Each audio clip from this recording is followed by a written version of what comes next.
Calling this meeting to order. Roll call, please. Okay.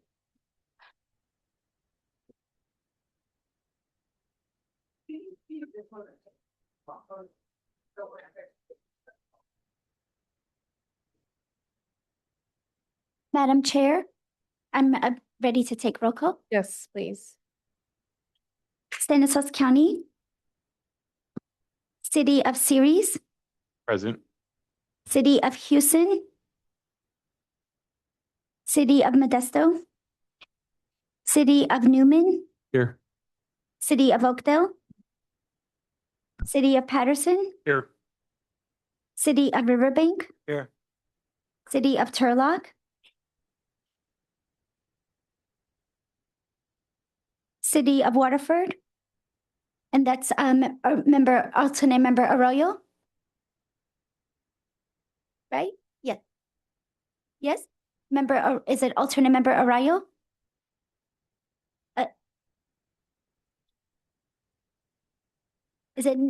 What's your last name, please? Arroyo, yes. Okay. Chair Hernandez? Here. CAC Representative Member Dinan? Here. Environmental Justice Member Garibay? Present. Thank you. And LAFCO President? Here. Thank you. Thank you, Sarah. Madam Chair, you have a quorum. All right, thank you. We have public comment. Members of the public may address the committee on any item not on the agenda. Comments are going to be limited to 5 minutes. Please. Good evening, Madam Chair and members of the Commission. My name is Michael Wren. I'm a principal planner with the City of Modesto. Due to some ongoing communication issues between Modesto and Stancog, they've asked me not to sit at the dais today or be officially representing Modesto, but I am here to represent Modesto to the best of my abilities. We will continue to work with Stancog to try and get this ironed out so that I can serve on this commission in the future, but I just wanted to let everyone know that I am here and participating on behalf of Modesto. Thank you. Then, Madam. You have one online? Yes. Hi, everyone. This is Nixon Cook, Associate Planner here at Stancog. Was with flight issues going on and prices of flights and et cetera. I was not able to be there in person today, but I will still be preparing the meeting minutes and just wanted to ask if you have questions or comments during today's presentation, if you could just state your name before asking your question or comment, just so that I can log who's asking those for the minutes, I would really appreciate that. Thank you. Thank you. Any other public comment? Anything online?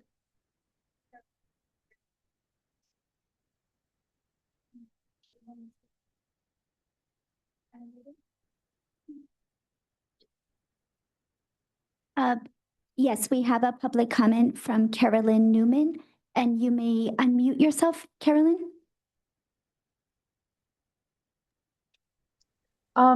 Yes, I typed it in the comment section, so I'll just read what I typed. Why isn't the Modesto representative being allowed to sit for their city? How does this keep happening? This was the same case the last meeting and possibly the meeting before that. I'm confused why this issue hasn't been resolved by now. Thank you. Any other public comment? All right.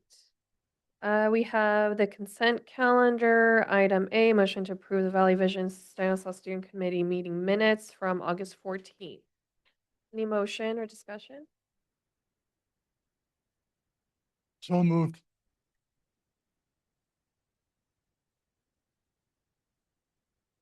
Second? All right. Do we need a roll call for? Did somebody second? I did. Oh, okay, good. Do we need a roll call for this, or is it simple aye? Everyone in favor? Please say it aye. Aye. Aye. Any opposed? Any abstained? Okay, thank you. Discussion item number 5, 2026 Regional Transportation Plan, SCS Scenario Development. program.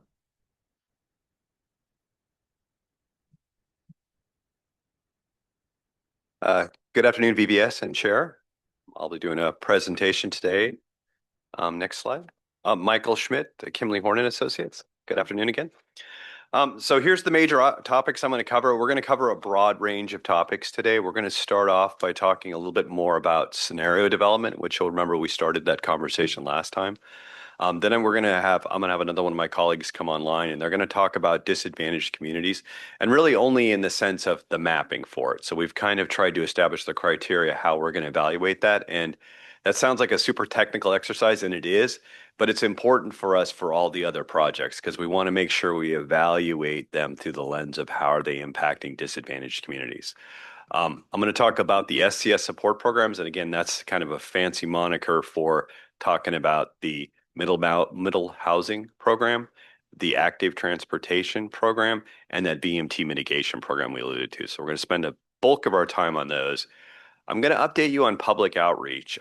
We've done our first round of public outreach, which kind of encompasses all of this stuff, just to make that point. And we've decided based on that to make some changes in how we're going to go forward. And I think they're good changes that I want to share with you.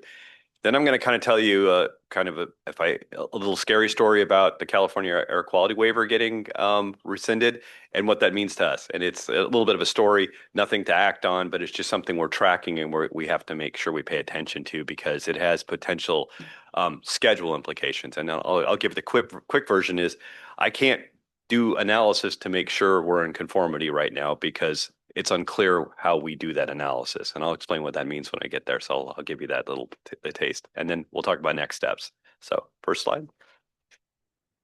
So just going back to the scenario development. So you'll remember as part of the RTP, what we really do is we test different futures. Okay. And so part of the exercise is we say, well, what are potential different outcomes? And so what early on in our first set of meetings, we kind of said, well, let's first thing to imagining what the future is, well, how many people are here today and how many jobs do we have?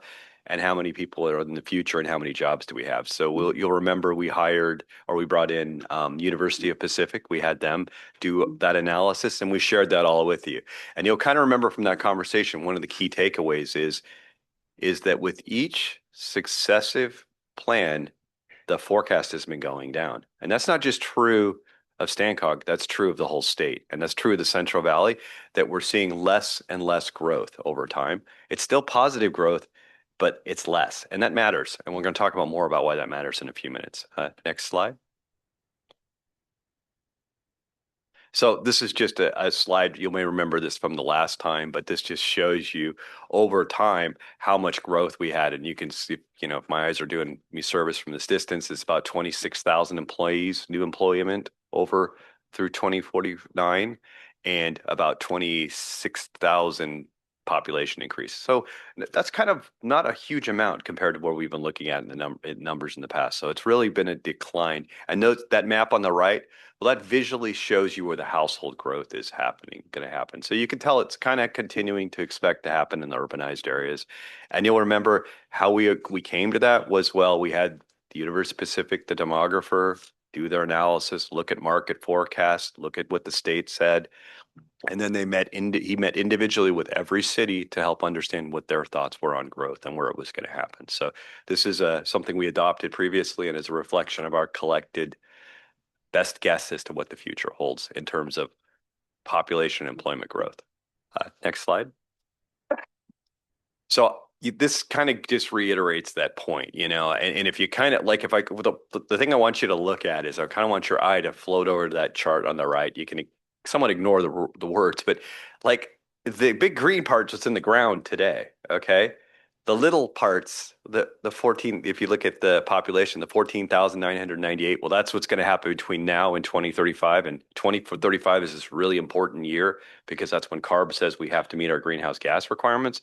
And the rest of it is 24,000 more happen between 2036 and 2049. So what I want you to notice is that's a small sliver. So it's kind of like, if you're thinking about that as our opportunity to change things, land use doesn't kind of almost inherently doesn't afford us a lot of opportunity to change because if I'm trying to put new stores or new housing in more dense areas, if I don't have a lot of it to do that with, I'm not going to have a big net change across the region. So that's kind of one of those takeaways like that we talked about before, but it's really become apparent as we've kind of like started to do some of our analysis. And it's going to lead us to conversations about, well, how do we meet our required goals that the state has set for us? So kind of just zooming back, you'll remember that we've talked about the fact that SB 375, which requires that sustainable community strategy, has, the CARB has said to us, the California Air Resource Board has said, you must have a 16% reduction in per capita greenhouse gases between 2005 and 2035. And so we're required to do that as part of this planning exercise. So that's a big reduction. And what I've just told you is you only have a limited ability to do that with land use because you don't have a lot of new land use coming on. So we'll talk about what that means, but I just want to set the table for our conversation today. Next slide. So the scenario development process is this, again, we've kind of got our control totals, our population and our employment. And the first thing we thought about doing, the best approaching this is we came up with themes. And the idea with themes was they're not quite scenarios. Scenarios I'll describe to you as like fully baked ideas. Like we know what we're trying to accomplish. We know what the parts are about it. Themes are more like, let's kind of test the limits. So let's be extreme. And so like you're going to see what they are, but and we talked about it a little bit last time, but they're just kind of like, let's only do one thing and see how much it affects things. And the idea is that we can learn lessons from the themes to help us actually recommend scenarios, and that those scenarios that would be what we'd really focus our energy on. So these are kind of like, if I was going to call this whole exercise planning, this is like sketch planning. So it's not like all our best tools, all our best energy put into it, but it's like testing the ideas. Next slide. So the tool we're using to do that is a new tool to StanCog, and it's called Urban Footprint, and it's a land use model. And if you kind of think about, there's kind of three tools we use. We have a land use model, we have a travel demand model, and we have an air quality model. And the land use model we switched for this one. We've been using something else for years with StanCog, and really it's not really supported. It's kind of outdated, so we switched. This is the new urban footprint. So that's the test we're doing. The travel demand model is the one we've been using forever. It just gets updated. It basically, the difference between the land use model and travel demand model is travel demand model really takes the land use input from the land use model, and then we test transportation improvements. So what happens if we widen roadways? What happens if we eliminate a roadway? What if we build a new roadway? That kind of stuff. And then the air quality model, we take the information from the travel model, and then we find out how we're doing on conformity and greenhouse gas emissions. So how are we doing with the state's stuff? And that's that piece where I just alluded to that we've got this issue with CARB has with EPA. So that's just to set that up. I will say that just to make it clear, that which is important, is that the land use model doesn't replace the transportation model. It gives us answers, but they're not the final answers, which we'll get under a scenario. So I'm just, again, setting the conversation up about themes. Next slide. So as we're going through this whole process, there are some rules that we still have to follow. The first one was we want to ensure a jobs housing balance. And what that really means is StanCog's desire is not to be a bedroom community to the Bay. We want to have jobs here, we want to have housing here, and we want them to be in balance so there's a fully appropriate community. We are focusing growth in low VMT areas. We tend to want to put things in places where other things are. So proximity. We don't want to put things farther away from grocery stores, from schools, from jobs. We want to put things in proximity to reduce VMT, which is how we keep conformity and how we keep greenhouse gases down. We also want to increase access to opportunity, and that's for everyone, but it's also a special focus on disadvantaged communities. We want to make sure that they can access jobs and schools and opportunities. We want to preserve farmland. That's a constant. That's actually something we measure when we meet with CARB. How much farmland do we think this plan will impact? That's obviously we're trying to preserve that. And then we want to grow in infill areas, which is kind of the same as low infill. But again, that's about proximity. Next slide. So these are the themes we came up with. And again, these are like those heavy test scenarios. So we had the missing middle, which is really just the last RTP. So we finished the business as usual case. We call that the business as usual case, but it really just reflects the missing that missing middle focus that we adopted and the policy board adopted last go around. Then we had a second theme this time where we called it transit-oriented development.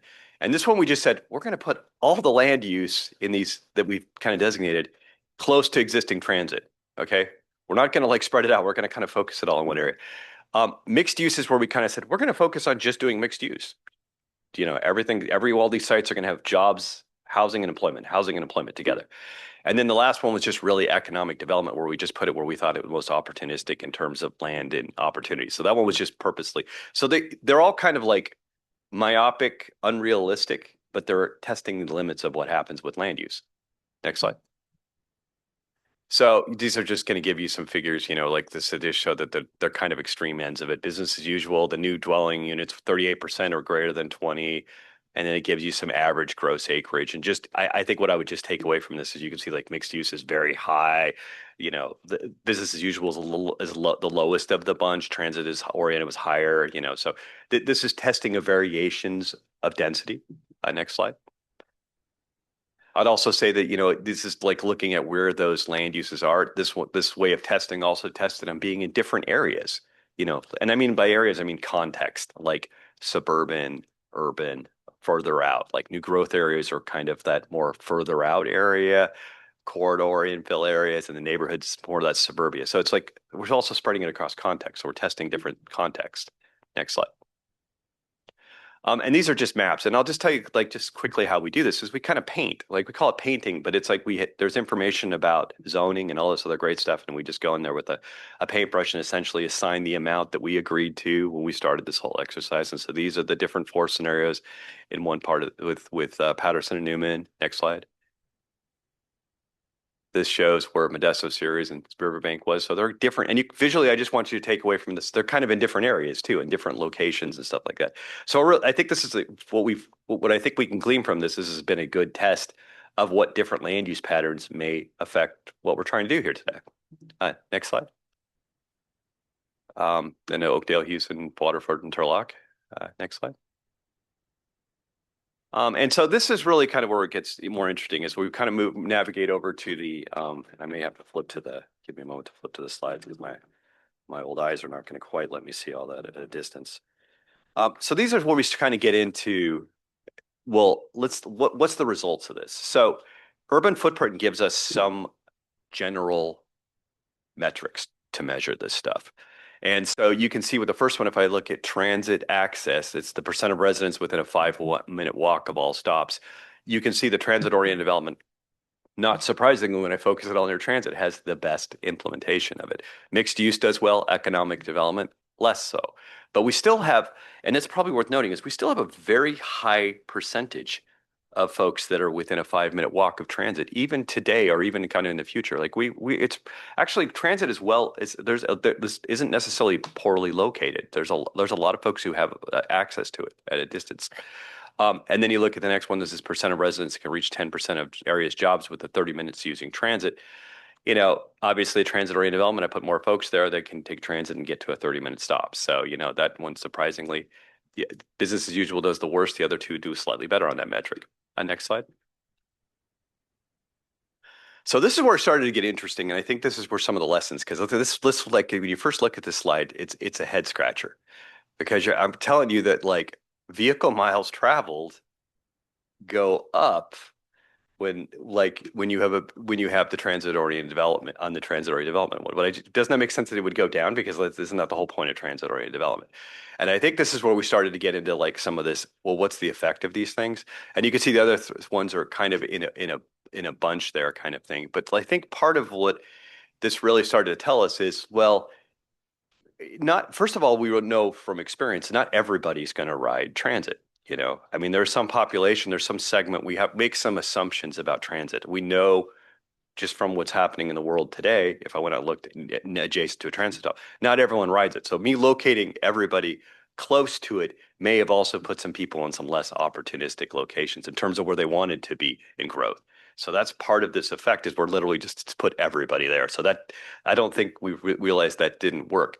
I think it also raised the specter of, well, does the transit system taking all these people where they want to go? Because they also want to go to places. So some of these folks maybe aren't getting on transit because places where we're putting them may not put them to the length of the system. So I think part of what this moment was for us was there's nothing wrong with transit-oriented development. In fact, we want to encourage it, but we probably need to find opportunities to expand the system so that it can meet the needs of the folks who want to ride it, you know. And I think that number would go down if you could get to all the places you wanted. So that really kind of told me not that transit-oriented development's a bad thing. It told me that like we need to put more money into transit if we want folks to be able to get to all the places they want to go.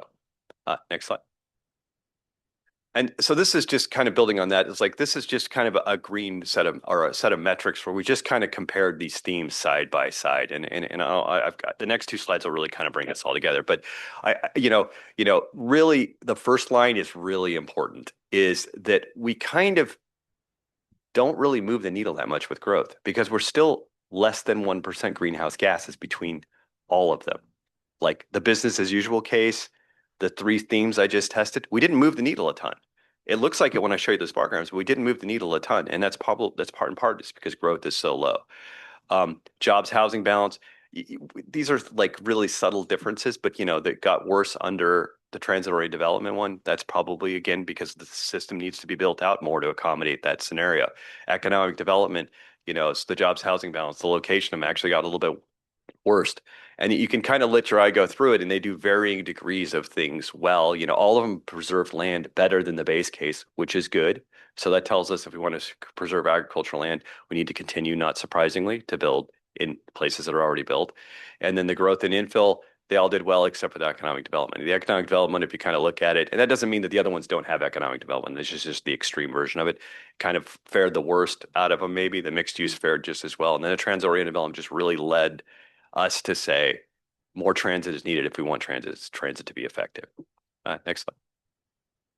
So just the takeaways from this is, the lower growth overall I kind of started the story with is really limiting our ability to have a big impact with land use. That's not to say land use isn't important. Land use is still an essential part of this conversation. And it can, when we start talking about transportation more, it can drive bigger impacts. But we're not going to get there with land use alone. That's just the real truth. Land use in the scenario we came up with last time and was approved by the policy board is still a good scenario. It's, these other ones are kind of, even though they were extreme versions of it, they didn't push the needle in crazy ways. And then the final one is, again, as I just want to hit, is that in the next phase, we're really going to start looking at transportation improvements, but transportation, so active transportation, transit, and policy. So transportation demand measures, things like that, are what we're really going to have to focus our energy on to make big change. Next slide. So just quickly, well, not quickly, but like bringing this all around. So we've kind of said, okay, well, now let's build some scenarios, something realistic for us to take to you to say, here's what we want to test. And so this is like the more balanced, these are balanced solutions. So the first one's business as usual. So it's what you already said to date we want to test. So we're required to carry that one through. And so we got 3 other tests we're going to do. We've got one called mixed use with transit connections. And it's really kind of, if you want to think about it, it's mixed use near transit. So again, a focus on that.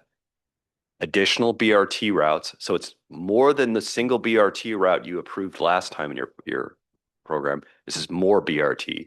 It's focused on, and it's focused on first and last mile barrier gaps. So we're going to try to figure out like different mechanisms to get folks to that, to transit so they can start that ride. And then, obviously all of them maintain the major roadway investments that we've heard clearly from all the conversations we've had, that those are kind of hands off. Those are part of the Measure L efforts. Those aren't being adjusted. The mixed use with jobs focused is, again, near existing job centers with some in undeveloped areas, so some further out. Again, the RTP, BRT, plus some increased job center coverage. So we're going to put local transit, not BRT, so not high quality 15-minute, 20-minute headways. They'll take longer, but they're going to be focused on going to those locations. And then increased regional connectivity with bike and ped. So trying to find those longer commutes that would kind of fit with a mixed use. And then again, the same major roadway improvements. And then finally, increased ADUs. And so this is kind of a new variation on that. It's like, I think that we've just recognized that ADUs are increasingly becoming popular, obviously, because of all the changes in terms of allowing them to happen. So it's the missing middle that we had from last time with more ADUs. So it's kind of that original base case on steroids a little bit with that. The BRT again, plus some neighborhood coverage with microtransit we're going to test, and then increased local coverage with bike and peds. So this, if I were to kind of say, this is what we're kind of looking for, and I don't know that we brought it as a specific motion, but this is what if I was to pause for a moment, these are the scenarios that we recommend testing. And in terms of process, we would test these so that we're literally going to do the land use model, we're going to do the travel demand model, and we're going to do the air quality model for all three. And we'd bring you those results and then allow you to tell us if there's any tinkering to be done. And then we'll have a final preferred scenario, which will be the one we'll see through to the end. Now, I'm going to have a caveat that I can't test the air quality, and we're going to talk about why later, but like that's kind of what we're starting with. So I'll just pause there if it's okay with the chair. If there's a comments or questions about this before we move on, or do those seem reasonable? Any thoughts about how we arrived at them?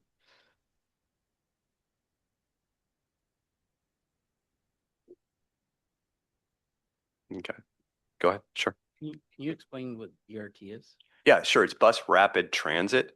You know, that to be fair, that kind of means can mean a lot. That can mean everything from like it's typically the minimum requirement is shorter headways, so 20-minute headways. So every 20 minutes a bus comes. Sometimes it can mean a dedicated lane, sometimes not. We're mostly talking probably about non-dedicated lane, but faster headways, you know.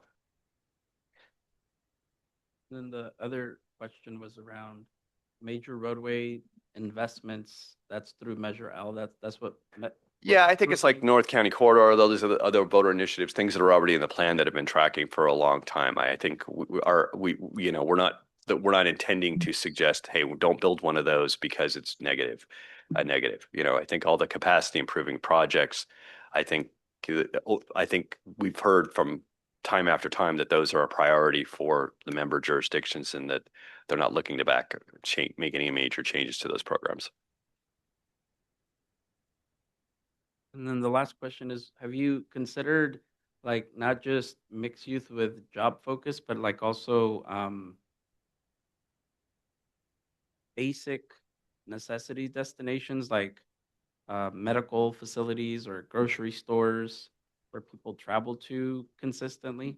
That's a great question. You know, I think, you know, the mixed use is a little bit, maybe to your point, maybe the mixed use is a little bit like when I described it, I just said jobs and housing. And it's really when we mixed use, it's the things that would be on site there would also be shopping. It could be some of those basic needs kind of thing.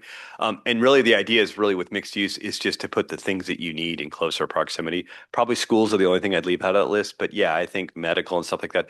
Medical is a little more tricky because the travel demand model, the tool I use, doesn't specifically call medical out as a thing I can test for. But the idea of having the things that I care about closer to me in proximity is really what you're trying to test with mixed use. I just wanted a clarification because it just says with the job focus. Yeah. And I should make a point that, like, you know, the interesting thing about this next step when we run the scenarios is we're going to give you a ton of metrics. Like, we're going to have to make sure we send stuff out in advance because you're going to get a whole page of like, you know, everything from, you know, how does this affect disadvantaged communities to how many acres do we think this is going to get rid of? What's the greenhouse gas change? So it's like we'll give you a ton of metrics so you can kind of take in what they look like. And we give you a little illustrated map that shows you where we kind of painted. And, you know, you know, again, this is planning. So that nothing we're doing is intended to be like, you will build this exact house in this location, but it's supposed to be a good enough representation that we can all say, yeah, that's something we're working towards. That's the future we want, and we agree on that. The last question is how much lead time would you be able to provide us so we can digest all of that as one of the scenarios and then Yeah, our 10 is a couple weeks at least, like 2-3 weeks, yeah, kind of thing. We'll send a packet with this one just because I think it's like it's a little this stuff can be right now. I'm just showing you a simple table. This is going to be a little more in detail kind of thing. and then is the maybe process you might do? Are you going to talk about process a little later? Because then, or could I ask the question now? Sure, go ahead. It's more of like we're providing and getting a couple of weeks to kind of look at it, and then that will help to provide the scenario so that then the process goes to public outreach, or is it that, or public engagement is what I'm saying. Yeah, so we're running we're public engagement's a little complicated in the sense that we're running it in parallel the whole time, I think. I don't think we're necessarily approaching this as having distinct phases of public outreach. We're kind of running it the whole time, and it's because we're doing all these different things at once. So it's like I kind of feel like we're going to start doing it now, and we're going to kind of not stop until like we get towards the closer to adoption. And because part of what the public is telling us too. Well, what's important to me, like I want active transportation in my community, so we're looking at projects maybe and that maybe wouldn't necessarily speak to scenarios, but we are at different points going to try to refocus on some of the questions depending on where we're moving through. And ultimately, when we get to the preferred scenario, we're going to be asking this group to adopt that preferred scenario that we can then take it to the policy board who will then approve that as the preferred scenario. And that'll be kind of our final marching orders as we finish up kind of thing. But we do ask for an acceptance from this group to say here, we agree, this is our collected vision. This is what we want to adopt. This is what we're committed to, because a little bit that's the promise we make to EPA and to CARB about what we're trying to do so that when they adopt our plan and continue to give us money for funding, that we're working towards that. So my last comment is, will this scenario building change at all, or it's just right now it's what we have to work with, or will it evolve to some extent? Well, I think our intent with the scenario, so like the process is, I really am hoping to hear that these make sense. And that we're gonna take these as our 4 scenarios, and we're gonna work on them.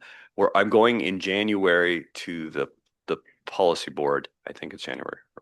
I'm looking at Eugene. Yes. Okay. Thank you. And I'll also ask them for like an acceptance of this concept as part of that kind of thing. And out of the 4 scenarios, my goal is to have a preferred scenario come out of that, or not a preferred scenario, but I'm going to bring it to you, and then we can like tinker with getting the preferred scenario, which could be parts of scenarios, and then we have a preferred scenario. But it'll be like tweaking around the edges. We'll probably say, oh, we like this one, but we don't like this about it, and make some tweaks to it, and that'll then be our preferred scenario. Okay. Because like what we kind of do is after we got a preferred scenario, then we are kind of like, okay, here's where we stand with our goals. And that's where we're going to start doing probably more work on active transportation, more work on if you want to think about the scenario, it's almost the land use adoption part, because the transportation part we're going to have to continue to work on, because we got to get to the point where I can say, okay, you've made enough changes that you are at 16% below your per capita for 2005 to 2035. And until we can all say we're there, we're not done, if that makes sense, because we can't turn a plan that doesn't do that. Otherwise, we don't get adopted. CARB won't approve it. And then we're kind of, this has been for naught if we don't get there. So that's the process of that.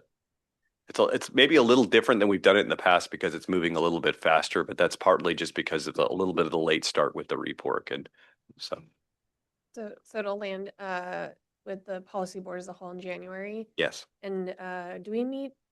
I don't know if we're meeting between now and then again. I think it's the policy. So We have the December meeting. Yeah. Okay, so could we revisit it at that point, and you said would have more detailed, more robust?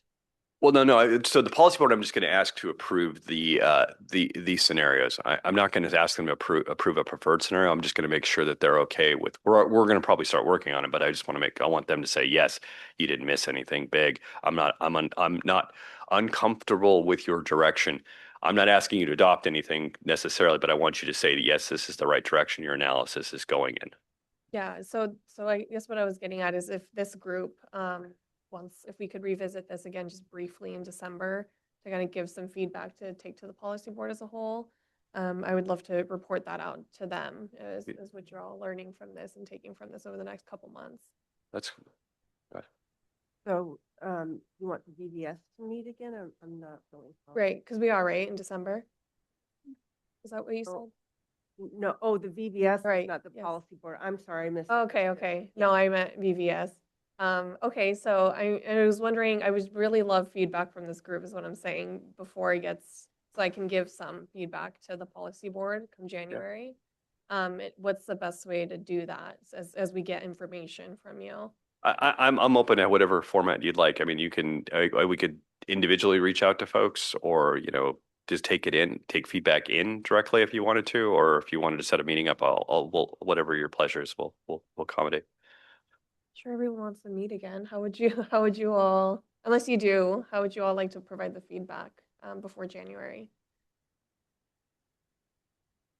Directly? Do you mind reaching out? Yeah, no problem at all. We'll set up something and just make a point of reaching out to everybody. We'll kind of maybe in an email format and just say, hey, we'll put this presentation onto it and just say, hey, really want you to focus on your thoughts about the themes and where the scenarios are leading us. And do you have any thoughts or concerns or anything along those lines? And we'll collect it like that. Stancock could push that out, then give you the feedback. Thank you. Yeah, that'd be great. Thank you. Would we be able to have that packet that you'd mentioned about some of the data points that you would be getting out to us? The more detailed one. Yeah, I apologize. I realize this is confusing, but so the scenario is going to take me several months to to get that data package. What I just showed on the screen, I would share everything I've got in the presentation with you, and that's kind of as much as I've got to kind of tell you about the themes and where we're at with creating scenarios. And I guess that I would say, maybe shift, but if you have additional information that you could provide besides the presentation, that'd be okay. I'll take a look if we've got anything else, and maybe I can try to format it in an easier way so I don't give you the whole PowerPoint. I'll just give you the part I want you to look at and focus on. I'll just kind of call it maybe a little packet, and I'll call it themes, and I'll just put the pictures together and the data we've got to say, can you look through this packet and give us some feedback? I'd be happy to do that. Thank you. Great. Good feedback. I appreciate it. All right, so can I move on then? Okay, next slide. So I'm going to have Anais come online. She's going to briefly cover the disadvantaged communities. Like I said, this is the mapping exercise. Go ahead, Anais. Hello, can everybody hear me okay? Yep, we're good. Yep. Great. Yeah, so thanks for the handoff. We'll be following up with you soon. I'm going to just talk briefly about the disadvantaged communities work that we did. So this is a little bit of a background definition for what we mean when we say disadvantaged communities. These are essentially areas that have experienced a combination of burdens related to either policy choices, economic growth, maybe they're burdened in health indicators, or there's some environmental justice issues. There is some methodology that has been clearly defined for us through regulations as to how we identify disadvantaged communities. And then there's some areas where we do have a little more freedom to provide indicators that we think really gets more to the specific concerns for Stanislaus County. So we combine both of those, the required elements, and then we're able to work in some factors that we thought got to some of the concerns, particularly those we heard in the outreach efforts we made. Next slide, please. So this is a list of the indicators broken out into various kind of groupings or areas. There's some standard ones related to socioeconomic pressures, so low income, housing burden, some things that we added and often do in order to help kind of get a clearer picture of where people might be experiencing economic burden. Include food assistance or linguistic isolation. We also look at tenancy, and basically what that is people who rent versus own homes. In the health and environmental category, this we heard a fair amount about during our outreach, just concerns around healthy air quality. So the asthma risk captures that, as well as pollution burden. Also cardiovascular disease can be an indicator for environmental issues that impact health. And then we look at some factors related to mobility, transportation in particular, so distance to infrastructure needs, and then households with no cars. And then, of course, these demographic ones you're probably used to seeing, educational attainment, people of color, and disabled populations. Next slide, please. So on the right side of the screen there, you'll see a zoomed out view of the resulting, one of the indicators that we looked at And these maps are kind of zoomed out, so we do have little samples sprinkled throughout where we zoom in. We can also send this out as part of the package that Mike was just talking about. We did use the most recent census data available to us through the American Community Survey. And we use the travel analysis zones that are in the StanCog model, which are kind of groupings of census geographies. And then we broke each of those indicators that I just spoke about on the last slide. We broke each of those out into quintiles, which are essentially just like 5 breaking points. You'll see that top 20% all the way down to the bottom 20%. And then overlaid everything on aerials and compiled the scoring based on those quintiles to get a map that reflects all of those indicators. Next slide, please. And we did, one last bullet point there was that we did do a reasonableness check on all the data, and we overlaid aerials and just made sure that we weren't seeing things pop up in areas that appear to have no housing or reasonable amounts of development. Occasionally we get data that needs to be cleaned in that way. And so these are just some map examples of the individual indicators. Go to the next slide. We'll keep moving for the sake of time here. And so then this is our overall resulting map. So the final disadvantaged community scores. And then I just want to talk for a second about how we're going to use this. Right now, all we've done is we've identified a methodology to tell us where these communities are. When we get to the point of looking at projects, we'll overlay this with those projects, with potential projects, and that'll help us really to support equitable transportation planning decisions by looking at the higher risk communities that have been identified in this map. And the maps are a helpful visual aid as we overlay these projects, but we'll also do spatial analysis and buffer the projects based on their proximity to disadvantaged community zones. Next slide, please. And again, here's just some zoomed in examples of the final scoring. Next slide. And that is it. I will take any questions, or we can wait for questions till the end if we're short on time.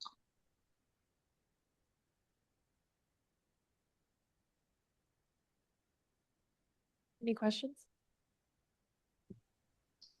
If not, Adam, oh, go ahead. I was gonna say none at the moment. Okay, great. Then Adam's here online as well, and we'll talk about the community enhancement zone. Thanks, Anais. Can everyone hear me? Yes. Great. Good afternoon. My name is Adam Malitsky with Kimley Horn, and just wanted to provide a quick update on the Community Enhancement Zone program, the pilot project that we've been working with StanCog on as kind of an implementation program for the RTP SES, and wanted to highlight a couple of resources that we've been developing as part of this this program. One is the Community Enhancement Zone Missing Middle Housing Toolkit. And we have a draft that we're excited to share with the committee and with its members. The goal is really to identify potential corridors within the county for missing middle housing and provide resources in terms of policy changes that could be made, potential housing typologies that would be appropriate, and then implementation mechanisms such as updates to general plans, specific plans, and funding sources to really help residents, developers, and property owners implement missing middle housing moving forward. So we have a draft report and lots of materials, model ordinances, and resources for community folks and for planning staff. We also have a story map as well, which is a really intuitive way to access the information. There's a lot of information within the report. So the story map will be pushed to our webpage.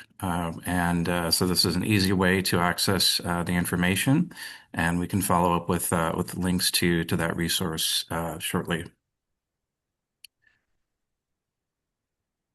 Next slide, please.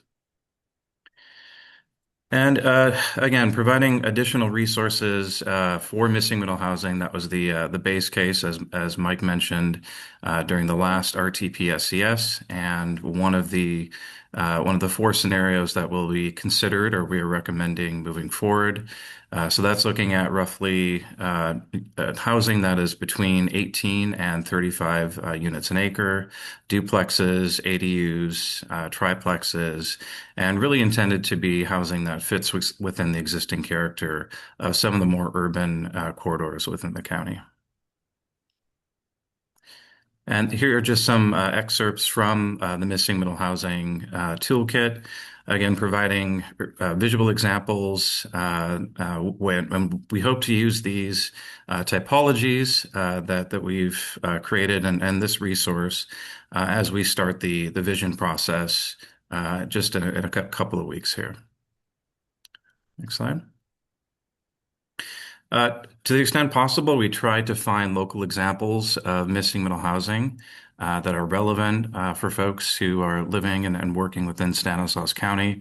There are a lot of great examples of duplexes, fourplexes, accessory dwelling units already existing within the county. And so we wanted to highlight examples of successful missing middle housing for folks so they can refer to local examples as well as national best practices. So there's a bit of a balance within the toolkit. Next slide. So we're really excited to be wrapping up our site selection process. So we've been partnering with the county, City of Modesto, and Stan RTA. And we started with a kind of a data-driven process, working with information provided by HCD in terms of where the disadvantaged communities are located, in terms of opportunities for development, so vacant properties, and kind of zoning that's in place. The City of Modesto recently adopted a mixed-use zoning code overlay for the McHenry corridor, and we're working with the county, which is going through the rezoning process. And so this is really an opportune time to work with some of the member jurisdictions to identify those corridors that will yield the greatest reductions in potential vehicle miles traveled as a result of missing middle housing and infill development. So we've held three rounds of meetings with partner agencies, and have really arrived at what we think and our partners believe are the corridors that will have the greatest impact on production of housing, greatest opportunity in terms of the market capability, and then future transit investment moving forward. And so if we go to the next slide. We've settled on 2 major corridors, and these should look familiar to you. The McHenry corridor north of downtown Modesto. Lots of opportunities, certainly, for infill housing. A lot of more recent development in the last 30 to 40 years in terms of kind of big box development, lots of commercial uses on the northern half of the corridor, with large surface parking lots presenting opportunities for infill housing. Of course, this is one of the corridors that's proposed for the Modesto BRT. And we've been partnering closely with Stan RTA, which is now working through a feasibility study to look at this corridor and other potential corridors in terms of the potential for ridership and infill development opportunities in the next 5, 10, 15 years. And so we'll be working closely with our partners at Stan RTA and the internal team here at Kimley Horn to help shape and evaluate some of the development scenarios through the pilot project and understand the potential yield in terms of new housing opportunities, not only production of new housing, but diversity in terms of the types of housing that are provided. And so through the selection process, shown here are the existing sort of feeder routes within the STAN RTA system and identification of potential BRT station areas. Again, as Mike said, these are it's BRT with 20-minute or better frequencies within the BRT system. And so just given the existing feeder routes, location of intersecting arterials, here are some potential station areas that could be evaluated through the pilot project, through the visioning process. And then we've also calculated the 5 and 10-minute walk sheds, a quarter mile or half mile walking distance to potential stations where we will investigate some of these station areas further as part of the visioning process. Next slide. Also wanted to acknowledge the work that the City of Modesto will soon be launching. The City of Modesto received a grant from Caltrans to evaluate the potential for development at the Modesto Transportation Center with the anticipated arrival of Valley Rail. And so that service will essentially take what is now a one train per day service all the way to potentially 11 trains either next year or in 2027. And so there's really an opportunity to complement the work that the city will soon be doing. We anticipate, just given the existing 2020 downtown plan for the city of Modesto, that the city will be considering higher density uses, certainly more density intensity than the missing middle housing scenarios that we will evaluate along McHenry and then along Paradise Road, as you'll soon see. But, as key feeder routes of a potential BRT service into downtown, we certainly want to work closely with the city of Modesto in parallel with the city through this study and also the aforementioned BRT study to make sure that the work that we're doing really builds on ongoing investments and planning studies. And then the next slide. We'll also look at the Paradise Corridor south and west of the MTC.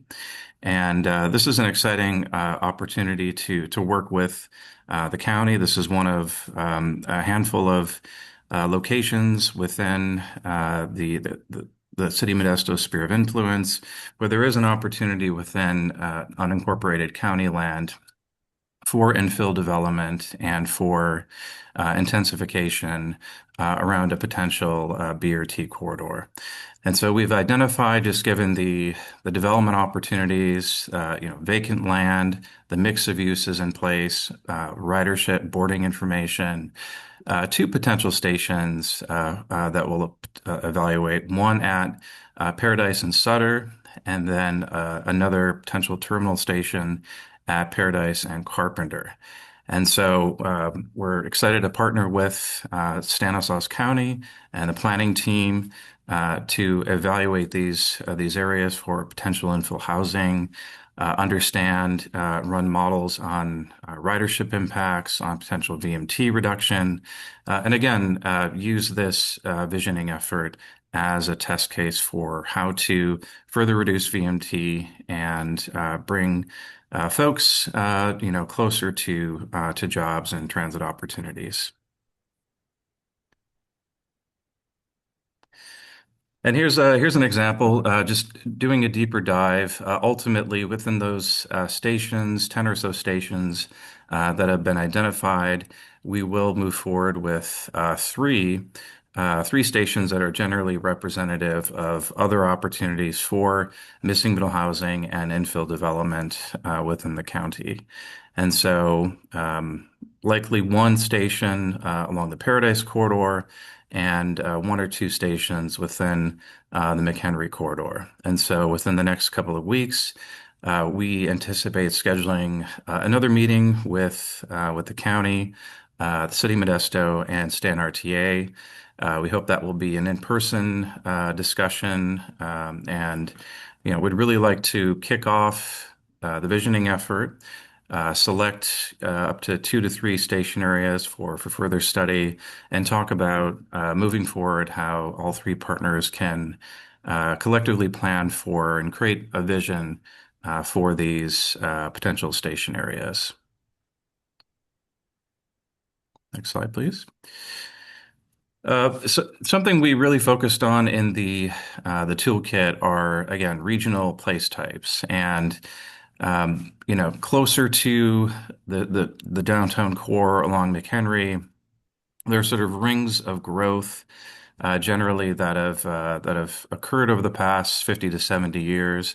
And, we wanted to identify, development that took place prior to 1945, development that is sort of, during the post-war boom, and then more recent development within the last 25 to 30 years to identify housing typologies that are generally more appropriate, just given the architectural style, the character of the neighborhood, the density, and certainly access to transit and amenities. And so, as you go through the toolkit, it's really been framed in a way that captures generally the density, the development character, the mix of amenities within the locations within the county. This is not just, we recognize there's not just one sort of consistent, uniform urban condition, but we wanted to make sure that, Turlock, Riverbank, unincorporated areas, Ceres, all communities are represented, and that we identify potential development scenarios and housing typologies that are really appropriate, just given the existing character and diversity of character within the county. So that's something we, again, are very intentional about, and we want to make sure that this is, again, a pilot project and the first of hopefully many planning and visioning exercises that could take place, and that the toolkit really will be a resource moving forward for those conversations. Great, and I'll leave it there. Happy to take any questions. I want to just state, thank you for that. I'm a little confused. Maybe you can help clarify when we're talking about these planning efforts, that there's sort of a visioning process, right? As you're looking at this, so it's not something that involves a public participation, right? It's just more of like envisioning what that would look like and how this would be used in what's currently being done and how that could be included in the toolkit. I just wanted to ask for clarification on that. Certainly. Yeah, this is the intent is that there will be a robust public engagement process, and we certainly acknowledge that there could be some engagement fatigue and a lot of ongoing planning efforts, and so we want to build on the RTP SES engagement that's been done. We would like to hold stakeholder meetings, certainly interviewing CBOs, the development community, and others within the planning area that we ultimately select, those 2 to 3 potential station areas. And to the extent possible, also hold workshops, visioning workshops to bring folks to the table. So this, again, we want to coordinate closely with the city on its Caltrans funded effort, with Stan RTA on its ongoing evaluation of potential Modesto BRT corridor. And so, yes, there will be some CEZ specific visioning that is done through this effort, and we have partners in Nancy Martinez and Circle Point, our outreach lead, and folks who are really plugged into the ongoing planning efforts and folks here in Stanislaus County. Then two just really quick questions. One is these examples meant to be just, sorry, or within the CCS plan and what you're talking about specifically, these examples, these are just meant to be an example, but then, or are you looking at more jurisdictions for these that could be included in the toolkit? And then my second question, so that I just finished, would be, would the toolkit be available, or is there an option that you have on your website where this could be translated within the widget or whatever that you might use into different languages? Yeah, just wanted to clarify the first question. What was it about the examples being more So, illustrative or? no, I'm saying, are you only including these as just examples? I think I can probably, I think what I caught is that the toolkit's for all of the jurisdictions, to be clear. It's designed around that. The visioning process is kind of a pilot program, which is just on these three areas. But the hope is that it's successful, and then successive RTPs and other going forward, there could be other visioning in other communities. So this is like a pilot. It's like basically a proof of concept that this approach works. As Adam shared, there is a key part of that is public involvement. I mean, if he not to dance around it, there is the key part that we're going to go in, and there's also a key part where we're going to ask an economist to look in detail about what's practical, makes financial sense. There's a real point to the idea that this is actionable. This isn't supposed to be a plan on the shelf. We're trying to push in that direction. And to your last question about the online part, 100% it's an online. The storyboard and these other tools, they're almost online first, and we can look into your question about translation. Like we always got to be careful because we got to do this careful dance with whether or not the translation's correct, and there's the expectation by Stanislaus that it's certified. So I'm going to kind of almost just say maybe, and I'm going to have to look into it a little further because after we move past we'll just have to put a maybe. Like, let me check on that one. Okay. Yeah. I was just thinking because I know West Modesto has been very particular, and the West Modesto Community Collaborative has been working a lot on this, and some of the things around economic development and the People's Plan kind of focus on some of these issues around redevelopment, and then looking at some of these areas in particular and investments. So it might be something to maybe connect with you about with that community, and they have a plan called the People's Plan that sort of highlights some of these things. That sounds great. Cool. Thank you. May I? Sure. Sorry, please. Public comment. I just wanted to provide a couple of comments on behalf of the city of Modesto and also clarify a couple of things that I heard in the presentation. We're very excited about the McHenry corridor. Particularly, we worked very hard on getting our mixed-use rezones in there. The densities that were mentioned, the 18 to 35 units per acre, fall within the ranges that we have in that area. I did want to clarify that it was not an overlay zone. It was just a flat rezone. So that was an overlay was something that was floated at the beginning, but it was just a rezone. In our mixed-use highway, which is analogous to the C3 zone for commercial and allows residential density, obviously, as well. It goes up to 45 units per acre. So all of that will be within it. We're very excited to see the sort of goals of that rezone be played out in these community enhancement zone plans. Something we're very happy to continue to work with the board on, and just wanted to help clarify a couple of those things related to the rezone, and just generally very excited to see that following through with this process. You for that. And we'll take a brief moment for any other public comment if there's any online. Let's go ahead. Thank you. Next slide. So we're going to talk about the VMT program. So appreciate you all sticking with me. I realize it's like drinking from a fire hose sometimes with these presentations. I'm going to try to make this a little simple because I just want to make a quick point with the VMT program. There's kind of three parts to the VMT program. The first part is we're kind of focused on just doing VMT analysis. And one of the outcomes for that, and what I'm going to kind of touch on today, is we're going to give everybody a model VMT SB 743 program that you can pretty much adopt. You make tweaks to it, but it's adoptable, and it's got easy to use parts and pieces to it, including an online piece, which is called Treadlight, and we'll teach staff how to use it if your agency's interested. And that's just kind of setting the foundation. The second part is we're going to talk about really focus on transportation demand management. Not going to do a lot of that today, but that's a huge part coming where we're talking about policies and programs, kind of alluded to the fact that we need that for greenhouse gas reductions. And then the third part of that conversation, we're going to get into the VMT bank and other programs. But today, just going to touch briefly on the work we've done building up the initial SB 743 program, if you'd like to think of it as, and it's a benefit that hopefully all the cities are useful. So just quickly, it complies with OPR, the best practices.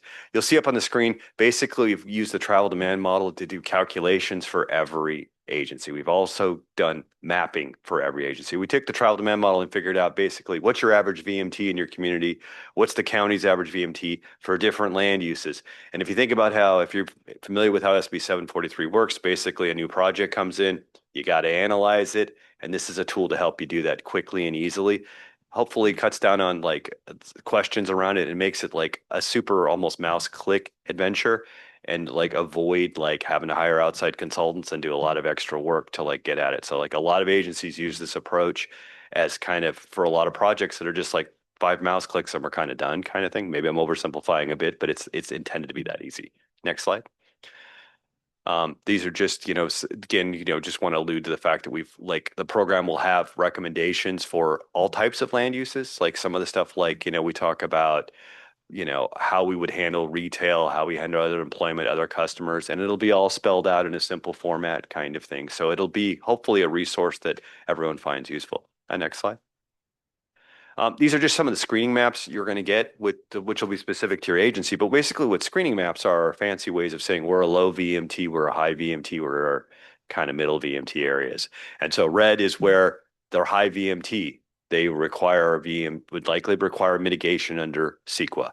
Green is probably not. Like you're probably good to go, and like you can probably build right away. Like, and you screen out a project based on that. And yellow is what we call kind of probably can mitigate it, but it's going to take some work. And so they'll be mapping for every one of the groups. And this is in part, this is building up towards the RTP and supports the RTP and supports the TDMs and all the other stuff, but it's just a great resource, we think, for every one of the cities and the county. Next slide. And just, I think this is just some more of the information. And what this is you're looking at on the screen is one of the outcomes for us, is because we used all this stuff to kind of say, you've told us about your development plans, and we kind of have tested to see, well, how much VMT would you need to mitigate to build your development plans over the future? And that's kind of like when we look further down the road, like you were anticipating that the region might need solutions, both to keep the greenhouse gases under control and to fulfill your visions for development. So that's just giving us a vision of how much. And I'll just tell you, the future VMT to mitigate is not a lot.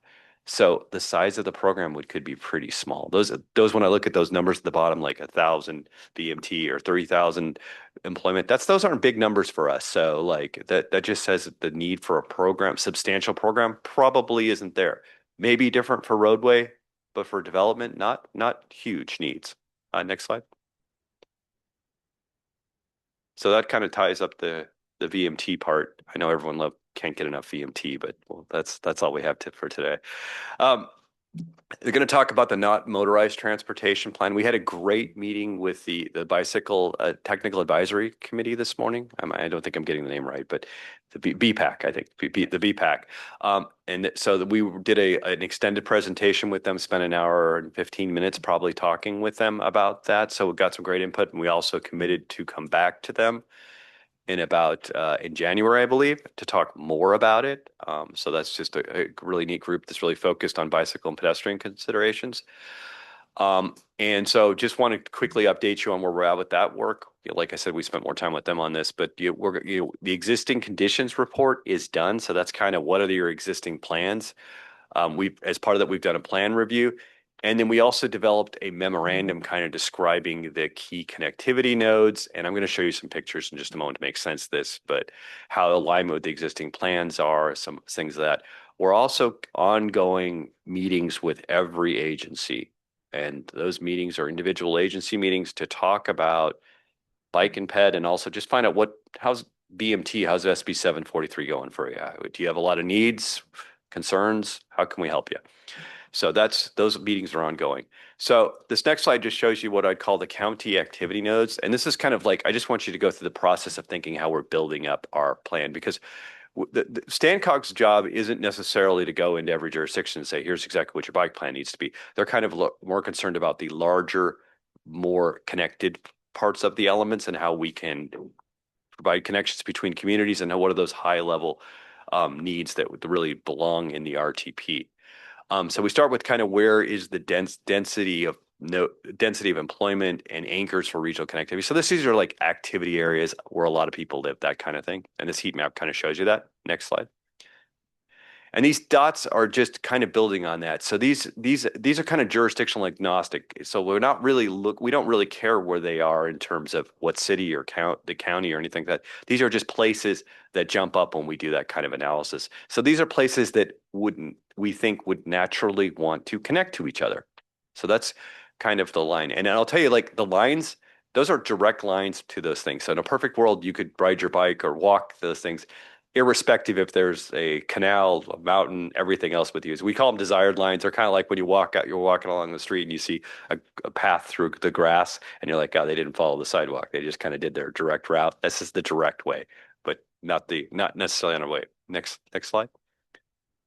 Then we align those, like kind of say, okay, well, that's how we'd love to go directly. Now can't go directly, but so what are the alignment with the existing right of ways? So like this is now taking a look at like what's actually on the ground and adjusting paths that make sense. And we start to think about things like fair and equitable transportation as part of that part. Next slide. And then, the final step is we align that with the existing plan. So we kind of I just want to make the point that we kind of build from the ground up kind of thing. And this is where we're having these conversations today. And you'll see that there's some different color codes on there kind of thing. And I can't see all the colors from here, but I'll tell you part of what we do as part of this is we're looking for places where, two jurisdictions share a roadway and they have two different plans. One has a class 2 and one has a class 1, and that doesn't make sense. So like we're raising those issues. And we're also trying to understand what's a priority, what are things that folks don't want us to involve with. So it's kind of like we start with this kind of hypothetical perfect example, start with what you've already told us, kind of look for we think there could be some opportunities for enhancement, and then we're meeting with you to understand those. Next slide. So just other updates, like I said, we're meeting with local jurisdictions, the needs and assessment report and system development's out. The existing plan review is already being done, and we're reviewing right of ways and coming up with recommendations for facilities. I think I'd also want to make the point, because it came out with the BPAC today, was like this document will ultimately end up with prioritizations. So we're going to say, here's all the projects that are going on in the region. Let's put priorities to them. And the reason we want to prioritize them is because we want to prioritize getting funding for them. Because at the end of the day, this plan is really supposed to be actionable. We want to build bike and pedestrian facilities. So it's saying these are the region's priorities, and that's where this is ultimately leading to. I will also say there's a desire to have, and we will include some stuff in there that's just best policy, best practice, some things like that, just that's coming out. There's been changes in state law, I think, need to be reflected, and there were some good questions and comments today that kind of made us think we're going to add some other material to that as well. Next slide. So that's what I've got unless there's any questions about the non-motorized plan. Thank you all right, next one. So I'm not going to read you all the words on this, but I think so. Originally, we've made a decision after the first round of outreach to change the approach, and I think we just wanted to update everybody on that. I think we've had a lot of conversations with Gene and others to like arrive at what we think is for the interim is going to be a better way for us to get input. We started out with originally a very structured that was under the contract kind of formal process, and I think we're going to navigate now to, which was already in there, but I think we're going to double down on it, which is really the idea of we're going to make a point of doing pop-ups, going to community events, engaging CBOs, and some of that was already in there, but I think we've kind of said, let's push more of the resources into that and do less of the formal stuff. So there's going to be fewer public open houses and more direct outreach, and I think that's in keeping with best practice, to be honest. And it's not incompatible with the contract necessarily, but we're going to have fewer of those open houses. And in part, that's just the stark reality of we've had them. They were lightly attended and some weren't attended. And that's just not a good use of the project resources. So we're just going to adjust and make sure we make the best use of that money to make sure we get the best input we can. Next slide. And so, that just was the summary of that. I don't know if there's any questions or comments on that, but I will bring at the next VVS meeting a presentation just on what we've heard. So we did have two Patterson and Modesto in particular we had good attendance and got good input, so we weren't devoid of input for sure, kind of thing. And we've recorded that, and so we'll bring that and talk about what we've heard, in addition to some open house and pop-up events that we were already scheduled and are collecting data on right now. We're also, one last thing is we're going to push out some mapping that will allow folks to zoom in on different, not just bicycles, but other transportation improvements. And you can drop a dot and leave a comment. And we're going to roll that out and start pushing that to the public and to the different groups, tax and everyone else, to just as a simple tool that you can kind of be like, I've been thinking about this improvement. I don't like it, or I love it, or I wish you would do this. And so a simple tool where we can start capturing more input. Next slide. I'll pause there. Is any questions about public outreach? Any concerns about change in path? Because that'll just mean we'll have fewer open houses. Go ahead. This is Edgar. Sorry, Nick. I haven't been able to mention my name. I've made quite a bit of comments. I apologize on that. In terms of the outreach, so you said you've changed. Is that still that you're still trying to meet the second level? Because you had mentioned 15 focus meetings, I think, in a previous presentation. I think it was 15.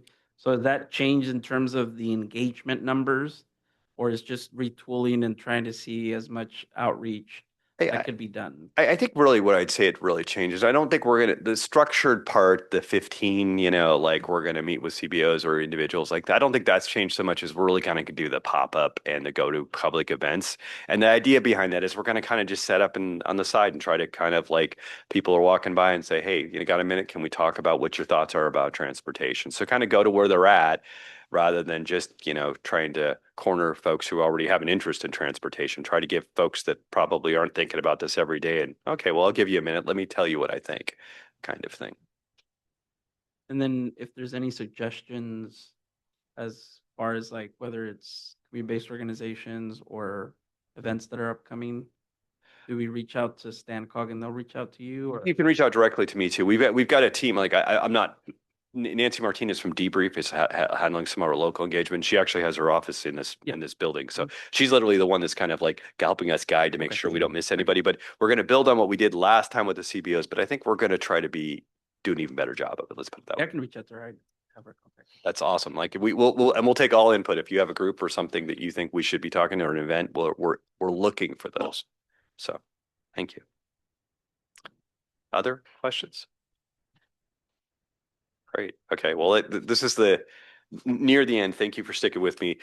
This is the scary story, which I think I kind of already touched on a little bit, but like we'll just kind of end on that. So the federal government's rescinded California's air quality waiver, and why does that matter? Well, it matters because California is essentially, I think everyone's aware, has been able to set the emission standards for vehicles across the United States, because we had a waiver and other car manufacturers don't want to make two kinds of cars. So California says you must meet this, and then everyone else kind of says, well, I don't. Ford and GM says, okay, well, I don't want to have two cars, so I meet this.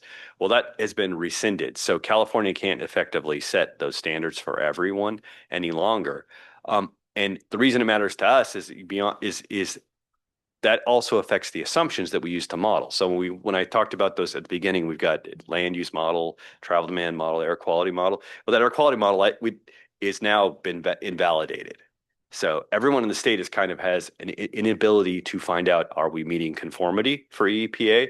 Are we meeting greenhouse gases for CARB?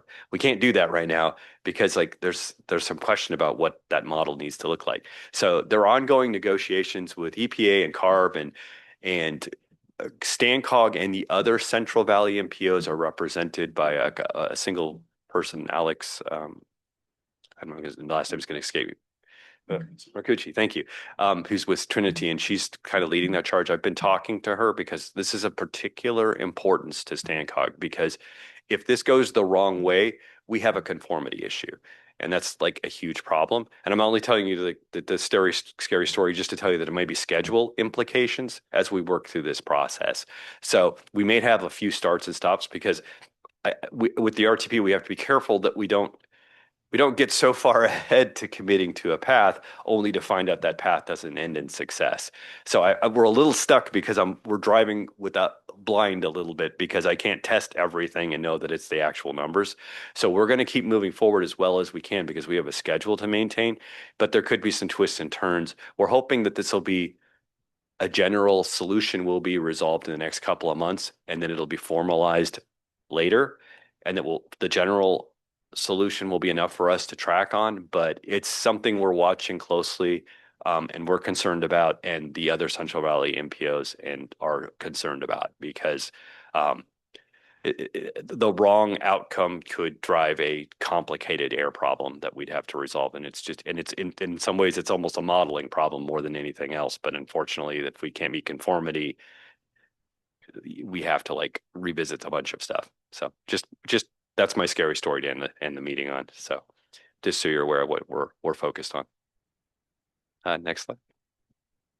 So just the next steps, we're continuing to update the RTP SCS website. So this is the one place source for all things RTP and REAP. We're finalizing the land use scenarios based on what we heard today, but we will send out that packet to like solicit for more input. We're going to start working on modeling the land use. I'm kind of moving from just living in that land use model to the travel demand model. As Adam said, we're going to finalize the CEC pilot projects are the toolkit, and we're also starting the visioning process for the pilot program. The thresholds, I'm going to reach out and start sending information to the agencies that are like that kind of, here's your SB 743 program if you want it. We're going to develop them so that they'll include that mapping, and then we're going to start with the non-motorized program. After we finish those round of meetings with agencies, we're going to start talking about prioritization, what's important, and then I think that's all the updates I've got for today. So a lot going on. Apologies that if sometimes I feel like I'm up here just like hammering you with information. I wish the schedule gave us more time to breathe, but as you might remember, we still got to finish everything before the end of 26. So still got a lot to do, and we're still going to keep moving fast. So thank you for the time today. Other questions? Thank you so much. Any questions or thoughts at this point? Great. Thank you. Okay, we'll move forward. Jean, did you have a report? Yes, thank you. First of all, I just wanted to introduce myself. My name is Jean Coletta. I'm the Deputy Director of Operations here at StanCog. And I'm filling in for Elizabeth Hahn until we get a new person to take that planning position over. So I'll be here on behalf of StanCog for Valley Vision Stanislaus. I also wanted to let you know that we do have a new interim executive director. Her name is Kate Miller. She used to work at the Napa Transportation Authority. She comes to us with a lot of great experience, and she will be with us until we get a new permanent executive director, which we're hoping will happen sometime in January and February. There was a couple action points for us, and so Nick and Mike will be reaching out to the members about the scenarios and the other action points, so we will be getting that to you. And then finally, I just wanted to wish everyone a happy Thanksgiving next week. Thank you so much. And just to piggyback on your interim update, I mean, with the sensitivity at the direction of policy board, Kate is here part-time. And so you may or may not get to meet her directly, but she is doing some direct outreach to every city manager. So I would encourage you all to have those conversations as we're kind of updating, the communications that happens across all committees. And so we want to be really intentional about that. And we're expecting a very optimistic timeline for new executive director for January, February, and we'll keep you all posted on all of that. Are there any other member reports?